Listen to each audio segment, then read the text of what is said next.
할렐루야. 네, 2부 예배 나오신 우리 성도님들을 예수님의 이름으로 사랑하고 축복합니다. 우리 옆에 계신 분들과 함께 잘 오셨습니다. 반갑습니다. 한번 인사하시고요. 잘 오셨습니다. 우리 다시 한번 인사하실 때 끝까지 힘내십시다. 이렇게 한번 좀 인사하시면 좋겠습니다. 지금 이 시간에도 여전히 신실하신 우리 하나님 한 분만을 우리가 붙들지 않으면 소망이 없음을 주님께 고백할 수밖에 없습니다. 그 주님 바라보시면서 우리 이 시간 함께 사도신경으로 신앙 고백하며 주님께 나가시겠습니다. 전능하사 천지를 만드신 하나님 아버지를 내가 믿사오며 그 외아들 우리 주 예수 그리스도를 믿사오니 이는 성령으로 잉태하사 동정녀 마리아에게 나시고 본디오 빌라도에게 고난을 받으사 십자가에 못 박혀 죽으시고 장사한 지 사흘 만에 죽은 자 가운데서 다시 살아나시며 하늘에 오르사 전능하신 하나님 우편에 앉아 계시다가 저리로서 산 자와 죽은 자를 심판하러 오시리라. 성령을 믿사오며 거룩한 공회와 성도가 서로 교통하는 것과 죄를 사하여 주시는 것과 몸이 다시 사는 것과 영원히 사는 것을 믿사옵나이다. 아멘.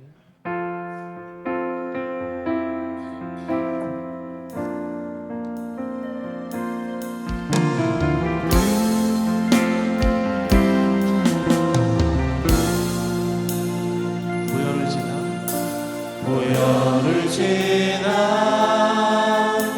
하나님 품으로 보혈을 지나 아버지 품으로 보혈을 지나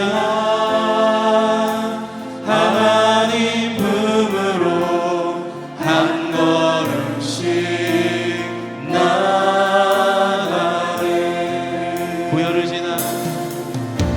보혈을 지나 하나님 품으로 보혈을 지나 아버지 품으로 보혈을 지나 하나님 품으로 한 걸음씩 나가네. 주님 존귀한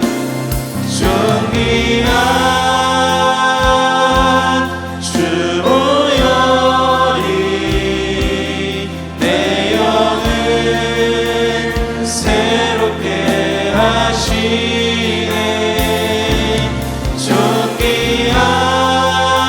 존귀한 주 보혈이 내 영을 새롭게 하네.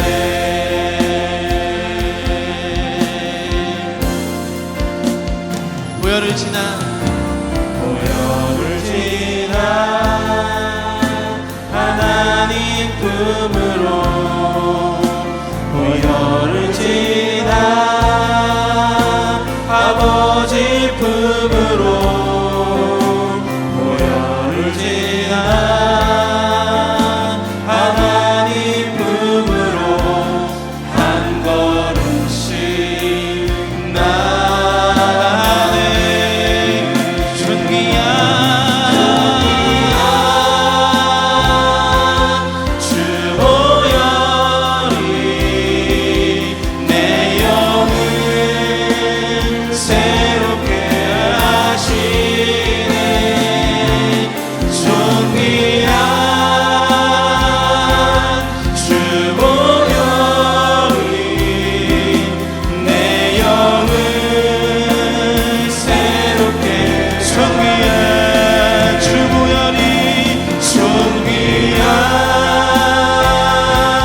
주 보혈이 내 영을 아멘 새롭게 하시옵소서. 새롭게 하시네. 존귀한 주 보혈이 내 영을 우리를 새롭게 하신 그 보혈을 의지하여 나아갑니다. 십자가 십자가의 보혈 완전하신 사랑 힘입어 나아가니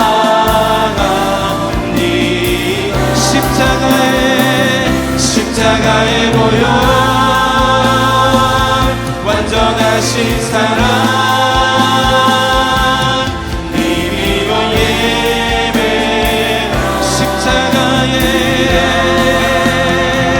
십자가의 보혈 완전하신 사랑 힘입어 나갑니다.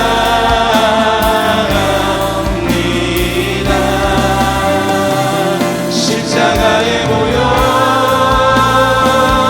완전하신 사랑 힘입어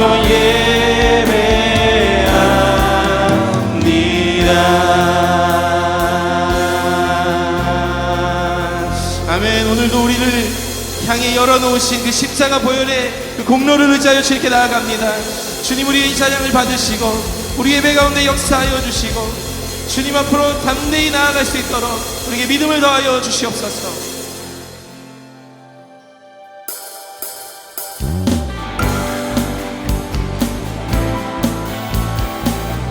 우리 이 시간에 박수치면서 예수님의 보혈을 힘입어서 주님의 보좌 앞으로 담대히 기쁨으로 나아가십시다.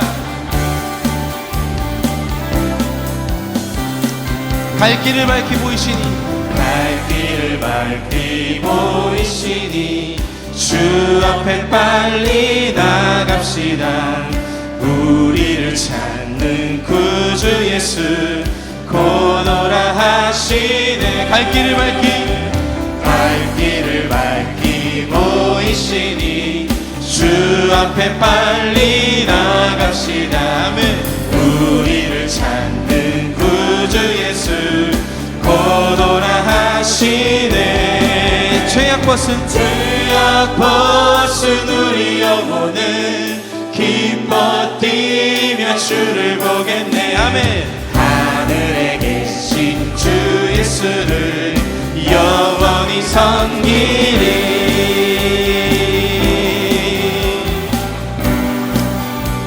주님이 우리를 오라 초청하십니다. 우리를 오라 하시는 말 기쁘게 듣고 순종하세. 구주를 믿기 지체 말고 속속히 나가세. 죄악 벗은 우리 영혼은 기뻐 뛰며 주를 보겠네. 하늘에 계신 주 예수를 영원히 죄악 벗은 우리 영혼은 기뻐 뛰며 주를 보겠네. 하늘에 계신 주 예수를 영원히 섬기리.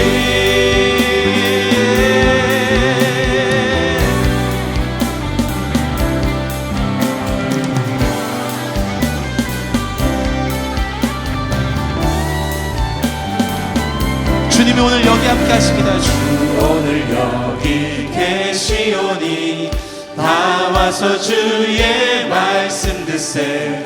듣기도 하며 생각하니 참 들리시로다. 죄악 벗은 우리 영혼은 기뻐 뛰며 주를 보겠네. 하늘에 계신 주 예수를 영원히 섬기리. 죄악 벗은 우리 영혼은 기뻐 뛰며 주를 보겠네. 하늘에 계신 주 예수를 영원히 섬기리. 예수의 피로 구원받은 우리가 이 예배 가운데 누려야 될 하나님의 그 놀라운 은혜와 그 사랑을 함께 고백합시다. 내게 강 같은 평화, 내게 강 같은 평화, 내게 강 같은 평화 넘치네.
우리에게 이 놀라운 은혜를 주신 하나님께 다시 한번 영광의 박수 올려드리십시다.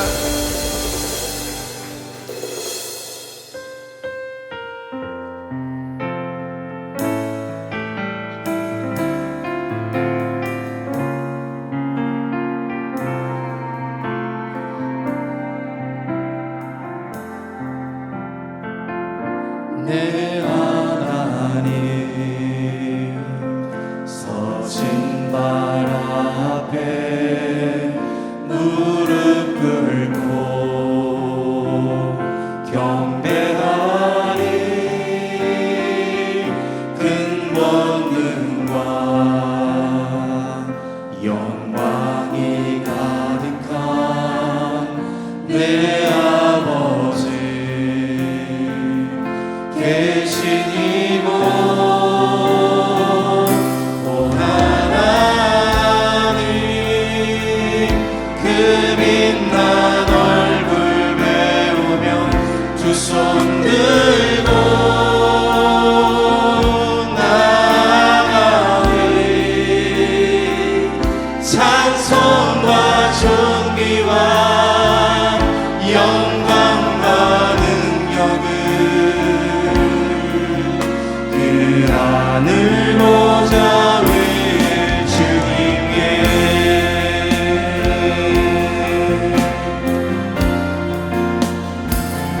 내 하나님 서신 발 앞에 무릎 꿇고 경배하리.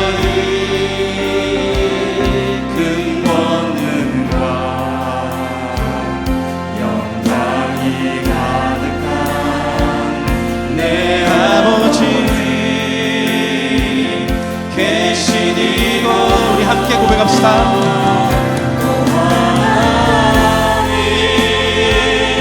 그 빛난 얼굴 배우며 두 손 들고 나아가리. 찬송과 존귀와 영광과 능력을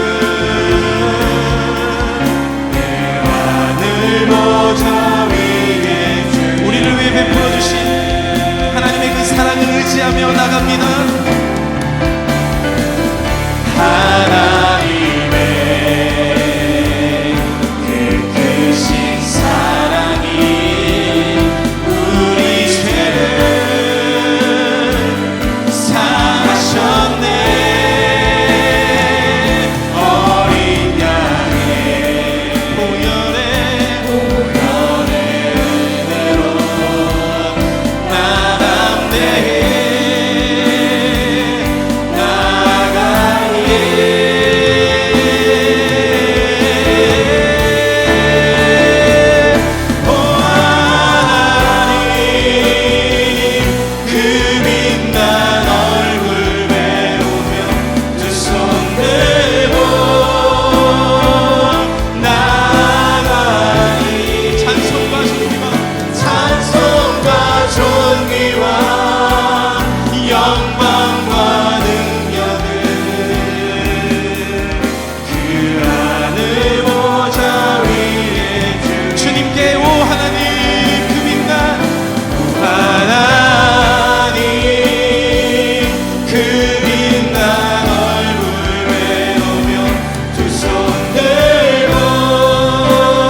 자리에서 다 같이 일어나셔서 보좌 위에 주님께 영광 올려드리십시다.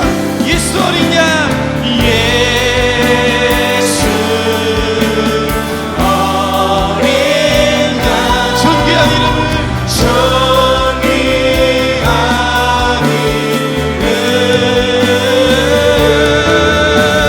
이름 예수 어린 양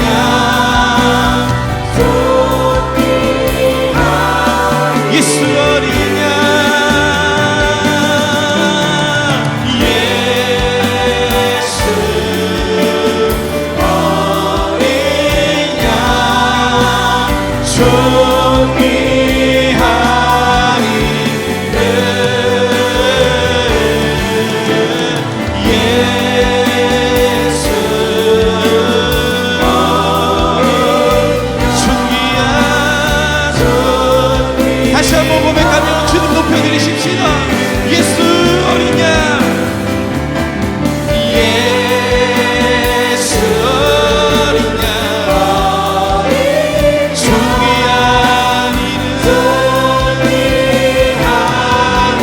영원히 찬양받으신 예수 어린 존귀한 이름 예수 어린 양 예수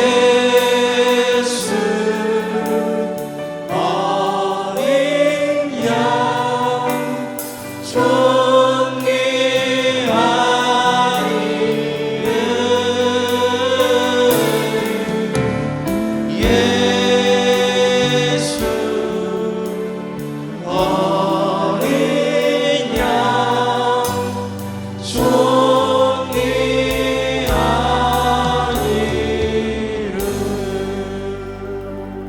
시간 존귀하신 예수님, 우리가 주님의 보좌 앞에 모였습니다.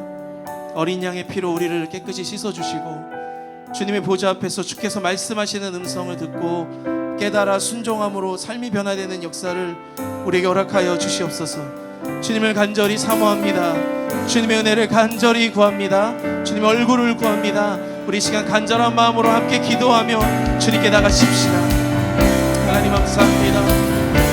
어린 양 예수 그리스도 주님의 놀라운 그 이름을 찬양합니다.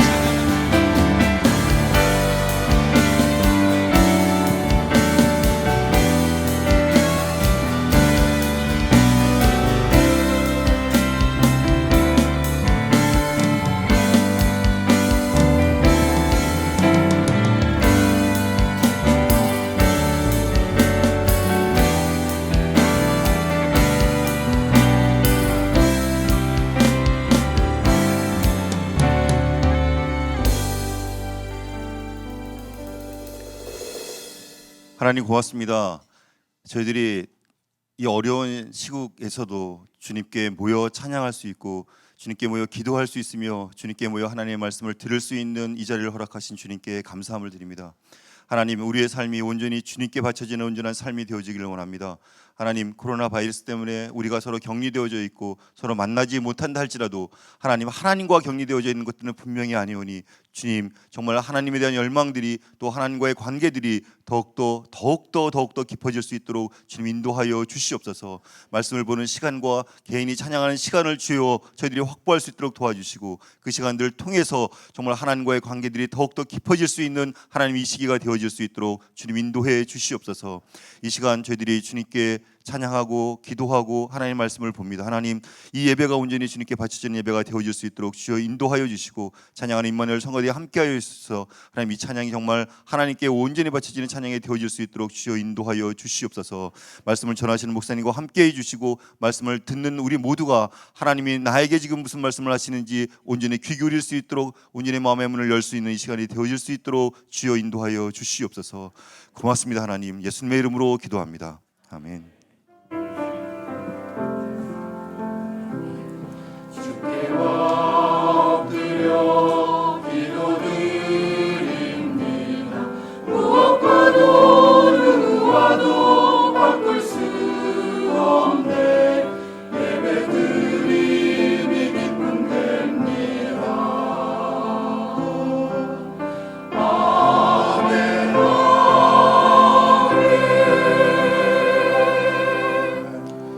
네, 모두 자리에 앉아주시고요. 주일 2부 예배 나오신 모든 분들 주님의 이름으로 환영하고 축복합니다. 여러분들 기도해 주시고 또 걱정해 주시고 교회가 잘 준비해서 오늘부터 주일학교 모든 예배가 온전히 정상화되었습니다. 금방 말씀드렸던 것처럼 교회는 준비하느라고 잘 준비하고 방역도 소독 준비 다 잘하고 있습니다. 하지만 여러분 좀 두려움이 있으실 줄 알지만 믿고 보내주셔서 아이들이 함께 예배할 수 있는 복을 누릴 수 있도록 여러분들 옆에서 격려해 주시면 감사하겠습니다. 그래서 오늘 소년부와 중등부가 예배를 재개함으로 온전히 다 정상화되었고요. 새벽 기도회는 평소대로 진행을 하겠고요. 나머지 예배들은 상황을 봐가면서 재개하도록 하겠습니다. 늘 부탁 말씀드리지만 들어오실 때 발열 체크, 명단 작성, 손 세척. 목사님 말씀하시기를 들어올 때는 다른 분들을 위해서 손 세척을 해주시는 거예요. 그리고 나가실 때는 누구를 위해서요?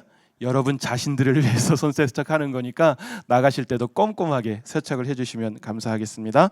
그리고 들어오실 때에 케냐 선교 소식지를 받으셨을 겁니다. 보시면서 함께 우리 선교사님과 선교지를 위해서 마음 모아서 기도해 주시면 감사하겠고요. 다른 광고는 주보를 참조해 주시면 감사하겠습니다. 오늘 우리에게 주신 하나님의 말씀을 찾아서 제가 읽도록 하겠습니다. 오늘 우리에게 주신 하나님의 말씀은 히브리서 13장 8절부터 16절까지 말씀이고요. 신약성경 369쪽에 있는 말씀입니다. 찾으셨으면 제가 조금 빠른 속도로 읽도록 하겠습니다. 예수 그리스도는 어제나 오늘이나 영원토록 동일하시니라. 여러 가지 다른 교훈에 끌리지 말라. 마음은 은혜로서 굳게 함이 아름답고 음식으로서 할 것이 아니니 음식으로 말미암아 행한 자는 유익을 얻지 못하였느니라.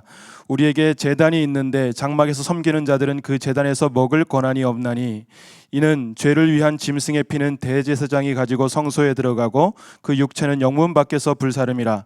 그러므로 예수도 자기 피로써 백성을 거룩하게 하려고 성문 밖에서 고난을 받으셨느니라. 그런즉 우리도 그의 치욕을 짊어지고 영문 밖으로 그에게 나아가자. 우리가 여기에는 영구한 도성이 없으므로 장차 올 것을 찾나니 그러므로 우리는 예수로 말미암아 항상 찬송의 제사를 하나님께 드리자. 이는 그 이름을 증언하는 입술의 열매니라. 오직 선을 행함과 서로 나누어 주기를 잊지 말라. 하나님은 이 같은 제사를 기뻐하시느니라. 아멘.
기도 함께 올리겠습니다.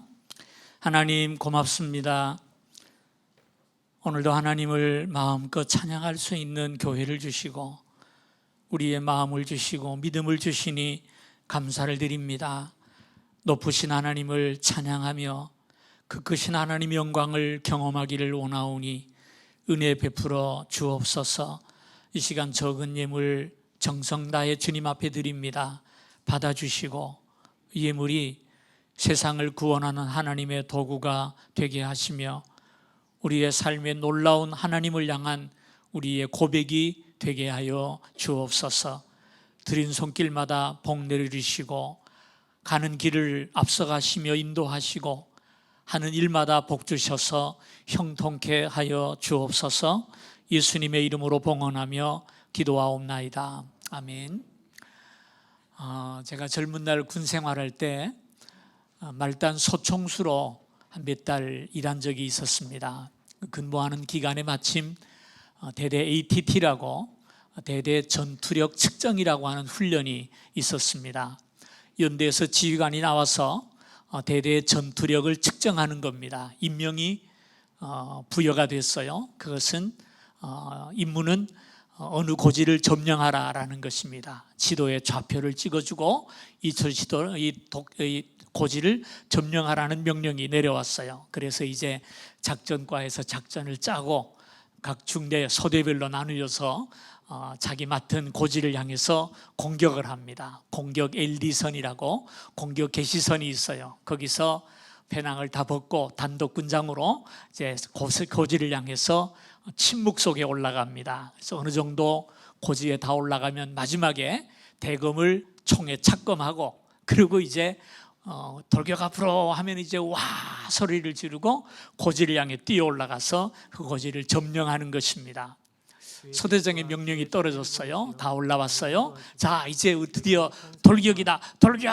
그래서 와 소리 지르고 막 뛰어 올라갔어요. 공포탄을 쏘고 뭐 하여간 그래가지고 올라가서 점령을 했습니다. 얼마나 기쁩니까? 그 높은 고지에 땀을 뻘뻘 흘리고 올라갔는데 드디어 점령을 한 거예요. 우리 신나가지고 와 함성을 지르고 소대장은 이제 연목탄을 피워가지고 쫙 높이 들었죠. 그래야 산 밑에서 보는 사람들이 아 점령했구나라는 것을 알잖아요. 연막탄을 탁 피워 올리는데 무전이 날아왔어요. 소대장이 받아보니까 중대장님한테 왔어요. 야, 너 지금 어디 갔냐? 그러더니 세상에 듣도 보다 못한 욕이 다 나와가지고 하는 말이 결국은 거기가 아니고 너 잘못 올라갔다는 거예요. 점령해야 될 산을 점령하지 않고 엉뚱한 데 올라간 거예요. 실컷 욕먹고 얼굴이 시뻘개진 소대장이 전화를 끊더니 하는 말이 여기가 아닌게벼 하고 명언을 남겼어요. 그때 제가 느낀 게 있어요. 아, 지휘관을 잘 만나야 사병들이 고생을 안 하는구나. 예, 하라는 대로 다 했는데 헛짓할 때가 참 많더라고요. 군 생활을 하다가 보니까 마찬가지일 것 같아요. 이 땅을 살아가는 우리들도 어떤 인도자를 만나느냐가 참 중요합니다. 여행을 해도 가이드를 잘 만나야 즐거운 여행이 되지 가이드를 잘못 만나면 쇼핑만 하다가 돌아오잖아요. 등산을 해도 등산 인도자를 잘 만나야 고생하지 않고 쉬운 길로 올라가지 길 잘못 들면 얼마나 고생을 하는지 모릅니다. 그래서 우리의 삶의 인도자를 잘 만나는 것도 큰 축복이죠. 인도를 보게 되면 그 간디라고 하는 유명한 지도자가 있었죠. 이 간디가 영국에서 공부를 마치고 변호사가 돼서 인도로 돌아왔는데 나라가 너무 어려움을 겪고 있었어요. 수억이나 되는 큰 민족이었지만 종족을 따라 종교를 따라 지역을 따라 마음들이 다 사분오열돼 가지고 하나가 되지를 못합니다. 그러다 보니까 그 당시 인도에 주둔한 영국 군대는 30만 명밖에 안 되는데 그 수억의 인구가 30만 명 영국 군대에게 붙잡혀 가지고 착취를 당하고 고통을 당하는 거예요. 우리나라가 사는 길은 독립하는 것밖에 없다. 간디가 깨달았어요. 그래서 어찌하면 이 인도를 독립시킬 수 있느냐? 그러려면은 하나가 되어야 되겠다.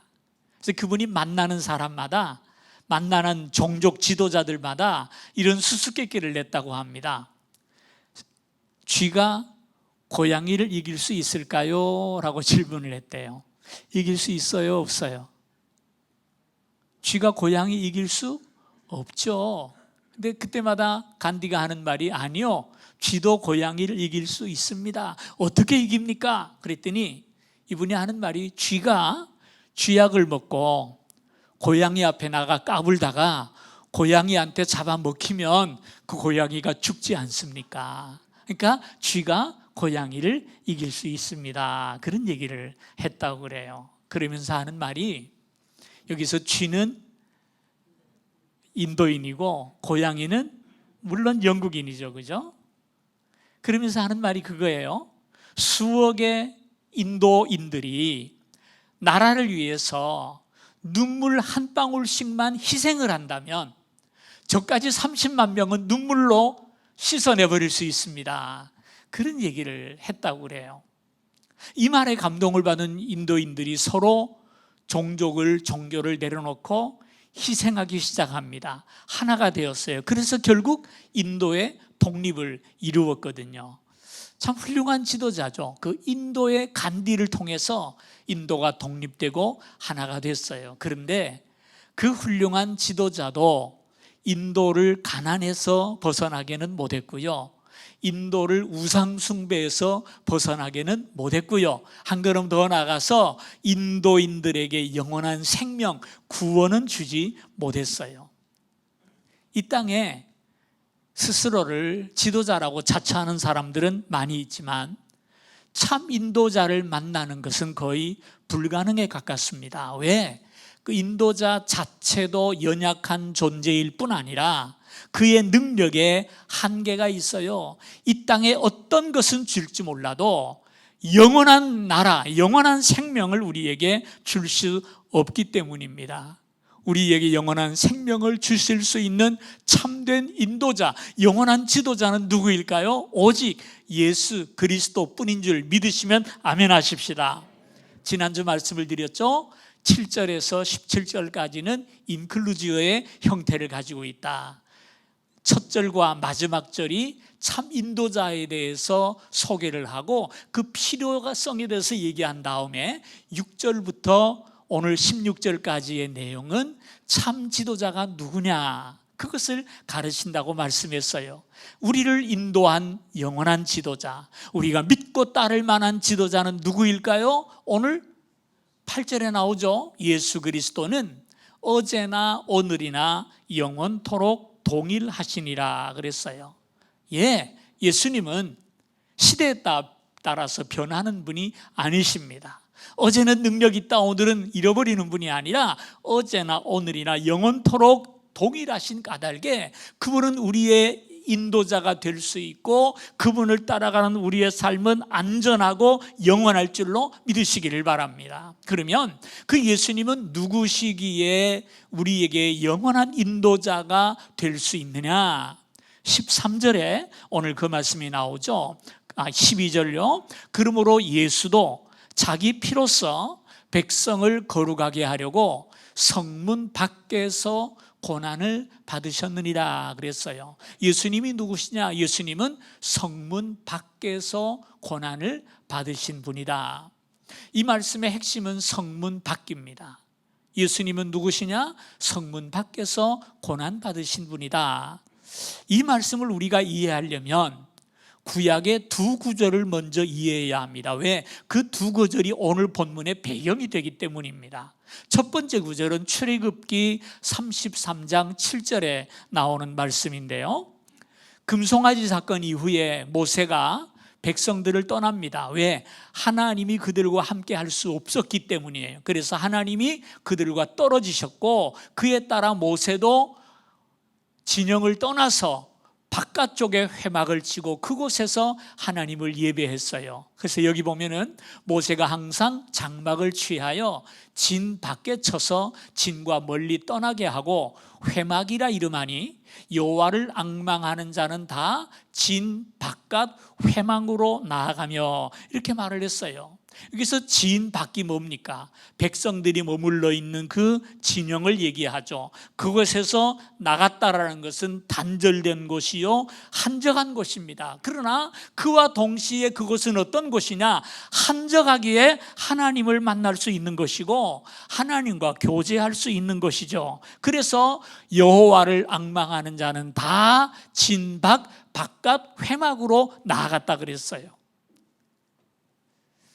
여기서 말하는 진밖이라는 것은 아까 본문에 나왔던 성문밖, 영문밖과 같은 의미로 사용되고 있습니다.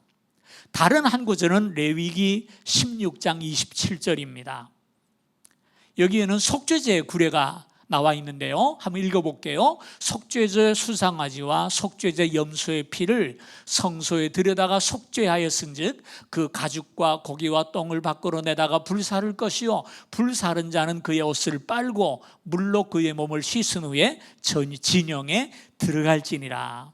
이거는 속죄제에 대한 특별한 규례인데요, 이스라엘 백성들이 하나님 앞에 드리는 제사는 여러 가지가 있어요. 근데 그 여러 가지 제사의 공통점이 있어요. 그건 뭐냐면 제물을 드릴 때 제물의 일부분을 하나님 앞에 제단에 태워드립니다. 뭐 내장을 태워드리기도 하고 뭘 하는데요, 하여간 그걸 드립니다. 그리고 나머지 고기는 제사장들의 양식이 되기도 하고 레위인들이 나누어 먹는 거예요. 그게 그들의 월급입니다. 그런데 그 중에서도 화목제라고 하는 제사가 있는데요, 그 제사는 또 하나 특이한 것이 뭐냐면 제사를 드린 후에 그 제물을 모두가 앉아서 갈라먹는 거예요. 제사장과 백성들과 드린 사람들이 앉아서 나누어 먹는 것이 화목제예요. 이것이 모든 제사의 공통점인데 단 하나 예외적인 제사가 있어요. 그게 뭐냐면은 1년에 한 번 드리는 속죄일에 드리는 속죄제라고 하는 제사입니다. 이 제사는 제사장이 백성들을 위해서 제물을 잡아가지고 그 제물을 잡은 후에 피를 받아서 그 피를 그릇에 담아 성소로 들어갑니다. 성전 가장 깊은 곳 지성소에 들어가서 그 피를 우슬초에 찍어서 여호와의 법궤에 뿌리면서 백성들의 죄를 고백하죠. 그것을 통해서 백성들의 죄를 용서받는 것입니다. 근데 그것으로 끝나는 것이 아니라 나와서 드렸던 제물의 고기 이런 것들을 모두 들고 어디 나가냐면은 성문 밖으로 나가요. 예루살렘 성 밖으로 나가서 거기서 다 태워드립니다. 다 태워드려요. 다 태운 다음에 그 불사른 자는 몸을 씻은 다음에야 진영에 들어올 수가 있어요. 이것이 속죄 제사의 특징입니다. 그런데 오늘 본문의 말씀은 이 두 구절을 그대로 반영하고 있는 말씀입니다. 어떻게 반영하느냐? 예수 그리스도께서는 친히 우리의 대제사장이 되셔서 우리의 속죄제를 드리셨어요. 자신의 몸을 제물로 삼아서 속죄제를 드리셨어요. 어떻게 드렸습니까? 자신의 피를 담아서 성소로, 이 땅의 성소로 들어간 것이 아니라 영원한 하늘의 성소로 들어가셨죠. 그리고 당신의 몸은 성문 밖에 십자가를 지고 끌려나가서 골고다 언덕에서 고난받으시고 십자가의 죽으심으로 하나님 앞에 제물로 자신을 드리신 것입니다. 그래서 주님이 영문 밖에 나가셨다, 성문 밖에 나가셨다는 것은 우리의 죄를 대속하시고 우리의 죄를 씻어주기 위해서 친히 고난을 받으신 거예요. 그곳은 어디냐? 사람들과 단절되고 사람들에게 버림받은 장소이지만 영광의 자리예요. 왜? 하나님께서 우리를 구원하기 위해서 선택하신 장소요, 골고다 언덕이요, 십자가의 장소가 되기 때문입니다. 하나님께서는 당신의 영광을 나타내시려고 골고다 언덕을 선택하셔서 그곳에 십자가 위에서 드리는 예수 그리스도의 몸을 받으시고 우리의 죄를 용서하신 거예요. 우리의 죄는 십자가 위에서 굴러간 것입니다. 이 말씀을 자세히 설명한 저자는 13절에 이런 말씀을 합니다. 그런즉 우리도, 무슨 말입니까? 우리의 스승이요 우리의 인도자인 예수님이 십자가를 지고 영문 밖으로 나아가셨으니 우리도 그의 치욕을 짊어지고 어디로 가자고요? 영문 밖으로 나아가자라고 우리에게 권면합니다. 이 말씀의 의미가 뭘까요? 예수 그리스도의 공로로 말미암아 우리는 더 이상 지상의 성소가 아니라 영원한 하늘의 성소로 들어가는 참된 예배자가 되었고, 예수님은 스스로 대제사장이 되셔서 우리를 위해 제사를 드림으로 참된 예배의 본을 우리에게 보여주신 것입니다. 그러므로 그분을 따르는 우리 제자들, 그분을 인도자로 삼는 우리들은 그 예수님을 따라 우리도 영문 밖으로 나아가서 그리스도에게 가야 한다라는 말이에요. 우리도 주님과 더불어서 영문 밖의 예배, 성문 밖의 예배를 하나님 앞에 드려야 한다라고 말씀하십니다. 더 이상 예루살렘 성전이 우리의 예배 장소가 아니라 우리의 예배는 성문 밖에서 드려져야 참된 예배가 된다는 거예요. 왜? 그곳에 하나님의 임재가 있기 때문입니다. 오늘 우리는 이 말씀을 통해서 우리가 어떻게 하나님 앞에 예배자가 되었는지, 그리고 우리가 하나님 앞에 참된 예배를 드리기 위해서는 어떤 예배를 드려야 할지를 우리에게 가르쳐주고 있다고 저는 믿습니다. 먼저는 참된 예배자는 예배 장소부터 달라야 한다고 가르치고 있어요. 우리의 예배는 한적한 곳이 되어야 한다는 거예요. 한적한 것이 어떤 것입니까? 사람들의 소리는 들리지 않을지라도 하나님의 음성을 들을 수 있는 곳입니다. 이 땅의 영광은 보이지 않아도 하늘의 영광을 볼 수 있는 그곳이 바로 영문 밖이요 우리의 예배 장소가 되는 것입니다. 오늘 우리가 수없는 예배를 드리지만 착각 속의 예배를 드릴 때가 참 많이 있어요. 아주 아름답게 건축된 예배당에 들어가서 파이프 오르겐 소리를 들으면서 화려한 음향 속에서 예배를 드리면 뭔가 좀 뿌듯하고 뭔가 얻은 것 같아요. 그러나 그것은 잘못하면 속임수에 당할 수 있어요. 아무리 수많은 사람이 모였다 할지라도, 아무리 아름다운 성전에서 예배를 드렸다 할지라도 내가 하나님을 만나지 못한다면 의미 없죠. 오늘 우리가 함께 모여 예배 드립니다만 나 오늘 교회 가서 예배 드리고 왔어, 그걸로 끝난다면, 예배 참석하고 구경꾼이 된다면 그 예배는 살아있는 예배가 될 수 없어요. 수많은 사람이 모여있지만 그 가운데 내가 하나님 앞에 나아가 하나님을 만나지 못한다면 예배가 될 수 없지 않습니까? 많은 사람들이 이런 영원한 하나님의 영광을 거짓된 영광으로 바꾸어서 신앙생활하면서 잘하고 있거니 하고 착각하고 살아갑니다. 이것은 어쩌면 우리에게 우상일 수도 있습니다.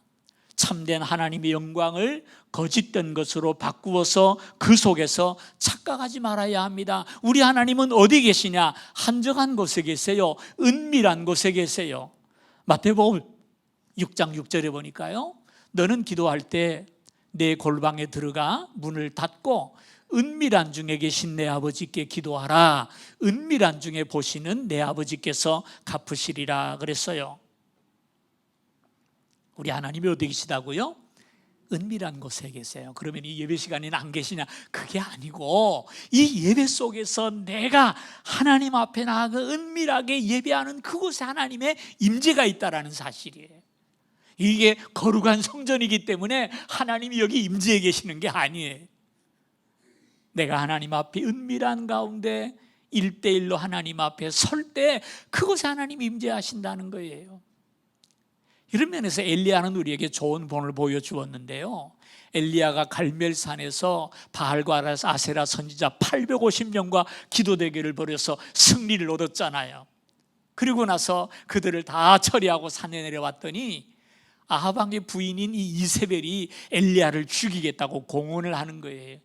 이 엘리야의 머리가 몸에 붙어 있으면, 내일 아침까지 붙어 있으면 뭐 어쩌고 저쩌고 하면서 장담을 해요. 그 소리를 듣고 너무 두려워가지고 도망을 갑니다. 어디로 가요? 호렙산 동굴 속에 들어가 숨어가지고 하나님 앞에 원망을 하죠. 하나님, 이 땅의 선지자는 다 죽고 나 하나 남았습니다. 근데 나마저 죽이려고 합니다. 이러고 도망 다니느니 내가 죽는 게 낫겠습니다. 사는 것보다 죽는 것이 낫겠사오니 내 생명을 취하든지 아니면 좀 뭐라고 얘기 좀 해주세요. 그랬어요. 하나님께서 엘리야에게 말씀을 하시죠. 열왕기상에 나오는 말씀인데요. 너는 동굴 밖에 나가서 우뚝 서라. 내가 너에게 한마디 말씀을 하겠다. 열왕기상 19장입니다. 빨리 좀 나오면 좋겠구만. 안 나오네요. 여호와께서 이르시되 너는 나가서 여호와 앞에 산에 서라 하시더니 여호와께서 지나가시는데요, 여호와 앞에 크고 강한 바람이 산을 가르고 바위를 부수나 바람 가운데 여호와께서 어떻게 해요? 계시지 아니하며, 바람 위에 큰 지진이 있으나 지진 가운데도 계시지 아니하고, 지진 위에 불이 일어나는데 불 가운데도 계시지 아니하더니 불 후에 세미한 소리가 있으니라. 그 세미한 소리 가운데 하나님이 오셔서 엘리야에게 힘을 주시고 말씀을 주시고 용기를 주세요. 예, 우리 하나님은 화려하고 크고 놀라운 것이 아니라 세미한 중에 계시고 은밀한 중에 계시는 줄 믿으시기를 바랍니다. 그러므로 오늘 이 땅에 우리 예배자들은 하루에도 수시로 영문 밖으로 나아가 하나님 앞에 서야 해요. 하나님의 음성을 듣고 그 은혜를 힘입어서 살아야 합니다. 왜? 그곳이 우리의 예배의 장소요, 하나님을 만나 뵙는 하늘의 문이 될 수 있기 때문입니다. 예수님 뭐라 그러셨어요? 사마리아 여인에게 이 산에서도 말고 저 산에서도 말고 하나님 앞에 신령과 진정으로 예배할 때가 오느니 곧 이때라 그랬어요. 예루살렘도 아니고 성전도 아니고 어디든지 내가 무릎 꿇고 하나님을 은밀한 가운데 찾아 뵙는 그곳이 바로 하늘의 문이고 하나님의 성전이라고 말씀했잖아요. 또 한 가지는 우리의 예배 장소는 십자가의 자리가 되어야 합니다. 우리가 하나님을 만나는 곳은 부드러운 옷 입은 사람들이 모여있는 왕궁도 아니고 금으로 치장한 저 예루살렘 성전도 아니에요. 그곳은 사람들에게 버림받은 장소예요. 영문 밖이요 십자가의 자리입니다. 그러나 그곳은 하나님께서 선택하셨기 때문에 하나님을 만날 수 있고 하나님이 임재하시기 때문에 그곳에 가야 우리의 예배가 하나님 앞에 드려집니다. 그곳은 어디입니까? 십자가의 자리예요. 그래서 우리의 예배의 중심은 예수님의 십자가가 되셔야 합니다. 그리스도가 없는 예배에 하나님의 임재가 있을 수 없어요. 예수님이 중심이 되시고 예수님의 이름이 선포되는 그곳에 하나님의 임재가 있는 거예요. 그래서 여러분 예배를 드릴 때 좀 일찍 오시면 조용히 앉아서 하나님과 대화하며 십자가를 묵상하는 시간이 돼야 돼요. 요즘은 그렇게 하라 그래도 못합니다만 옛날에 마스크 안 썼을 때는 모이면 예배 시간까지 와글와글 했어요.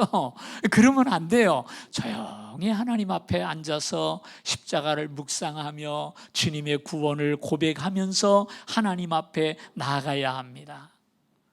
우리의 찬양은 아름다운 선율이나 하모니보다 더 중요한 것이 있어요. 그 찬양 속에서 예수의 이름이 높임을 받으셔야 합니다. 예수님의 이름이 높임받고 그분이 영광을 받으시는 그곳에 하나님의 임재가 함께하는 줄로 믿으시기를 바랍니다. 그래서 그리스도가 없는 예배는 예배가 될 수 없는 거예요. 다음으로 참 예배자는요, 예배의 방법도 달라져야 합니다. 예배의 방법. 어떤 의미냐면 첫째는 더 이상 짐승의 제사가 아니라 찬송의 제사를 드리는 것입니다. 그러므로 우리는 예수로 말미암아 항상 찬송의 제사를 하나님께 드리자. 이는 그 이름을 증언하는 입술의 열매니라 그랬어요. 성도들이 한 자리에 모여서 우리를 구원하신 하나님의 이름과 예수 그리스도의 공로를 입술로 고백하는 것, 그것이 찬양이요, 그것이 입술의 열매입니다. 여러분, 찬송이 뭔지 아세요? 찬송 한자를 보니까 높일 찬자에 높일 송자를 쓰더라고요. 높이고 높이는 게 찬양이에요. 누구를 높입니까? 하나님의 이름과 예수 그리스도의 공로를 높이고 그것을 전파하는 것입니다. 우리가 찬양을 어떻게 해야 되겠어요? 힘을 다해서 해야 됩니다. 마스크를 지금은 하지 마시고, 지금은 좀 찬양도 조용히 하셔도 되는데, 나중에 코로나 끝날 때는요, 힘을 다해 찬양을 해야 돼요.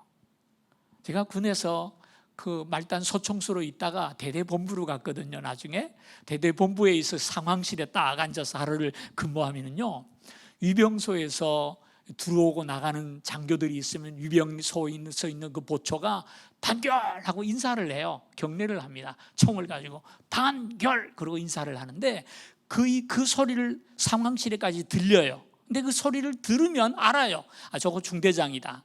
아, 저거는 대대장인데 어이구, 나가봐야지. 달라요. 왜? 일반 장교 들어오면 단결, 중대장 오면 단결, 대대장 오면 단결. 한번 별판단 찝차가 지나간 적이 있어요. 안에 있는데 그냥 다 쇳소리가 나. 깜짝 놀라가지고 뭔가 했더니 방금 별판단 찝차가 지나갔대. 아니, 별달리자가 지나가는데도 그렇게 소리를 질러요. 그러면 하나님 앞에 우리가 얼마나 소리를 지르고 찬양해야 되겠어요. 여러분, 하나님 앞에 예배하며 찬양할 때 힘을 다해야 합니다. 두 번째는요, 그 찬양과 동시에 선을 행함과 나누어 주기를 잊지 않는 행위의 제사를 드리라 그럽니다. 오직 선을 행함과 서로 나누어 주기를 잊지 말라. 하나님은 이 같은 제사를 기뻐하시는, 어떤 제사를 기뻐한다고요? 선을 행하고 나누어지는 제사. 이 말이 무슨 의미입니까? 우리 그리스도인의 예배는 실천적 예배가 되어야 한다는 말입니다. 선을 행하고 나누어 주기를 기뻐하는 삶이 우리가 하나님 앞에 드려야 할 예배라는 말씀이에요. 그러므로 우리 예배는 항상 두 가지가 병행이 되어야 합니다. 첫째는 우리의 고백이 있어야 돼요. 찬양을 통해 하나님에 대하여, 그리스도의 공로에 대하여 고백하며 찬양해야 합니다. 그것은 우리가 함께 모여 예배할 때 이루어지는 것이죠. 근데 다른 하나가 또 있어요. 그것은 우리의 삶 속에서 선을 행하고 나누어 주기를 기뻐하는 삶, 선행을 얘기합니다. 그래서 이 찬양과 선행이 어우러져서 통전적인 예배, 완전한 예배가 되는 거예요. 예배 시간에 한번 왔다가 예배 끝나고 돌아가서는 똑같이 산다면 여러분은 반쪽짜리 예배지 참된 예배가 될 수 없는 것입니다. 그리고 그것이 바로 영문 밖의 예배예요. 사랑하는 성도님들, 말씀을 마치려고 합니다. 예수님은 우리의 영원한 참 인도자이십니다. 세상의 모든 지도자는 변해요. 공약하고 다 깨뜨리고 말대로 안 살아요. 그러나 우리 주 예수님은 어제나 오늘이라 영원토록 변함이 없는 분이에요. 그러므로 오늘 시대에 우리에게 가장 필요한 인도자는 예수님이 아닐까요? 변화하는 세상 속에서 변치 않는 주님을 바라보는 것이 우리의 신앙이 되어야 하고 우리의 믿음이 되어야 합니다. 예수님은 영문 밖으로 나아가시는 예배자의 본을 우리에게 보여주셨어요. 예수님 당시에 예수님은 유대 사회에서 이상한 사람 취급을 받았어요. 왜? 이상하게 살았으니까. 유대인이 쳐놓은 울타리에 예수님은 갇혀있지 않았어요. 수시로 거기를 벗어나셨어요. 안식일, 무슨 이 규례, 주님은 그것을 벗어나셔서 하나님을 경외하셨어요. 유대인들에게 율법이 중요합니다. 안식일이 중요합니다. 그러나 주님은 그들이 쳐놓은 울타리를 벗어나서 영문 밖에 나가서 예배자의 삶을 사셨어요. 성전에 머물면서 소나 양을 때려잡는 제사장의 삶이 아니라 성전을 벗어나서 성문 밖에 나아가서 가르치고 전파하고 고치는 그런 선행의 삶을 주님은 삶으로써 우리의 예배가 어때야 할지를 가르쳐 주셨단 말입니다. 그러므로 성도님들, 우리도 신앙생활하면서 내가 쳐놓은 울타리 안에 갇혀서 살거나 교회 안에서만 머무르지 마시고요, 성문 밖으로 나갈 줄 아는 성도가 되어야 합니다. 생각이 넓어지고 마음이 넓어져야 된다는 거예요. 그동안 우리가 이 코로나 때문에 예배를 못 드리고 인터넷으로 예배를 드린 적이 있어요. 참 속이 탔어요. 너무 마음이 아팠어요. 근데 그러면서도 한 가지 그 속에서 제가 소망을 가진 게 있어요. 그게 뭐냐면, 어쩌면 이것이 기회일 수도 있겠다. 우리의 신앙이 교회와 주일에 갇혀 있었는데 이것을 좀 깨트리고 과감하게 나아가서 세상에 사는 삶 속에서 하나님 앞에 예배하는 참된 예배자가 될 수 있는 기회가 되지 않을까. 여러분, 그런 면에서 보면 좋은 경험을 하신 것입니다. 좋은 기회라고 생각하십시다. 여러분이 생활하는 그 자리에서 하나님을 찬양하시고 예수님을 자랑하시고 예수님을 높이시자고요. 이것이 예배예요. 우리 권사님들 어디 가면 손주 자랑 되게 하시죠? 저도 친구들 만나면 귀찮아 죽겠어. 그냥 뭐 어디서 희한한 뭐 개구장이 노는 거 찍어가지고 와가지고 보라고. 자기야 좋지 내가 뭘 좋아 그게. 그래서 내가 그랬어요. 앞으로 손자 자랑하려면 돈 내고 해 그랬어요. 손주는 그렇게 자랑하면서 왜 예수님은 자랑하지 않으세요? 예수님을 자랑하셔야 돼요. 주님께 받은 은혜, 주님이 나에게 하신 일, 우리 자랑해야 돼요. 그것이 찬송이요, 입술의 열매요, 입술의 제사 아니겠습니까? 뿐만 아니라 선을 행하고 나누어지는 삶을 실천하십시다. 그것이 내 속에 계신 예수님이 누구신지를 이 땅의 사람들에게 보여주는 것 아니겠습니까? 그러므로 수시로 한적한 곳에 나가셔서 하나님의 이름을 부르며 기도하시고요, 만나는 사람마다 주님을 증거하시고요, 삶 속에서 예수 그리스도를 모신 자처럼 내 안에 계신 예수님을 이 땅에 나타내는 삶을 사시기를 바랍니다. 이것이 온전한 예배요, 이것이 영문 밖에서의 예배요, 하나님께서 기뻐 받으시는 예배인 줄로 믿습니다. 온전한 예배를 드리는 저와 여러분 되시기를 주님의 이름으로 축원합니다. 우리 함께 찬양하는데요, 우리가 주님 앞에 예배자로 나아갈 때 어떤 자세로 나아가야 할지, 그리스도가 없는 예배는 예배가 아니라고 말씀을 드렸죠. 말씀을 생각하면서 주의 보좌로 나아갈 때 함께 찬양하십시다.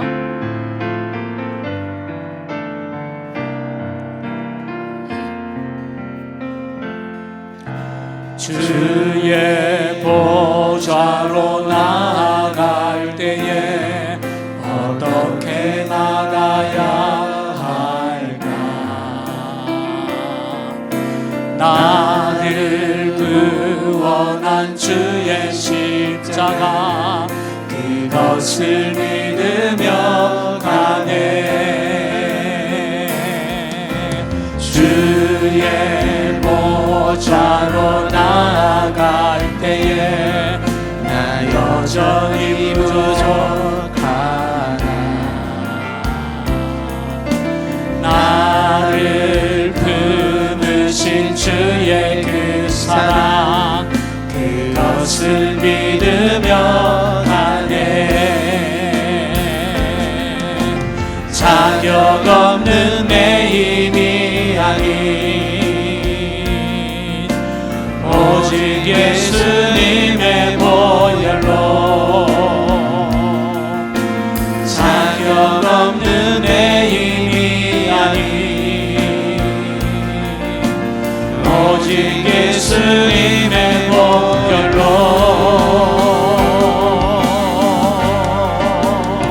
십자가의 보혈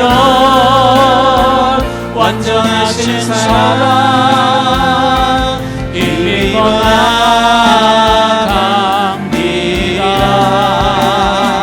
십자가의 보혈 완전하신 사랑 이미 예배합니다. 십자가의 보혈, 십자가에 보여 완전하신 사랑 힘입어 나아갑니다. 십자가에 보여 완전하신 사랑 힘입어 예배합니다.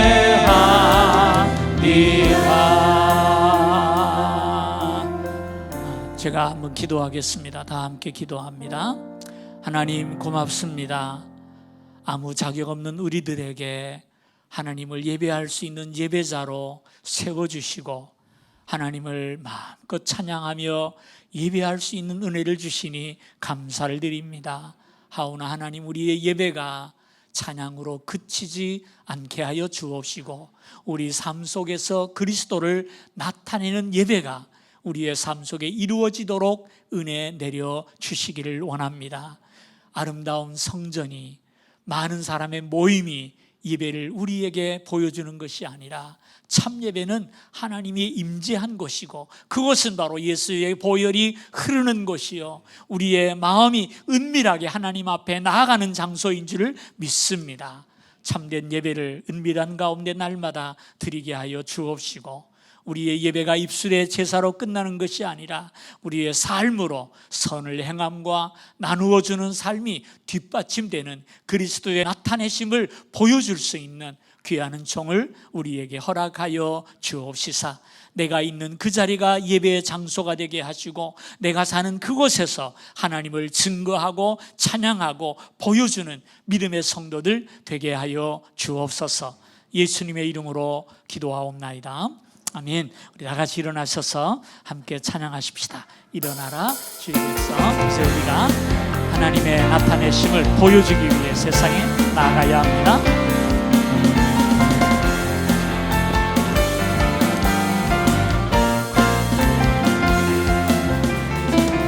일어나라 주의 백성 빛을 발하라. 주가 너의 영광으로 임하시리라.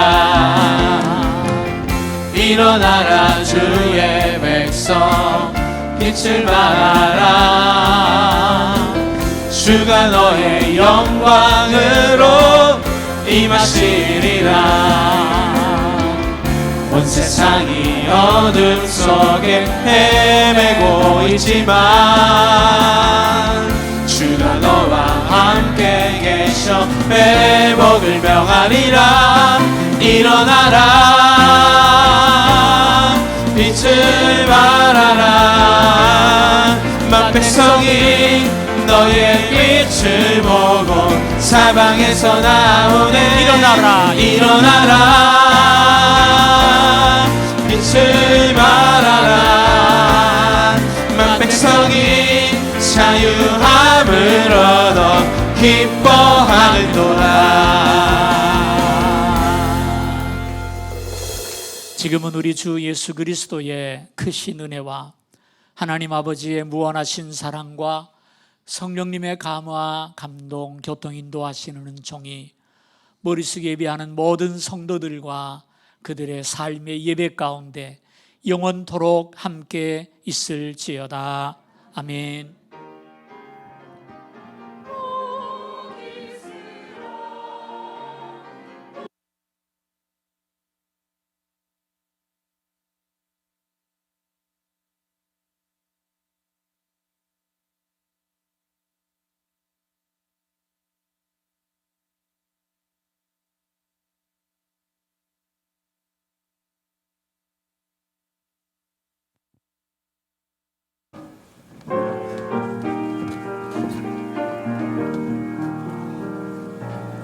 이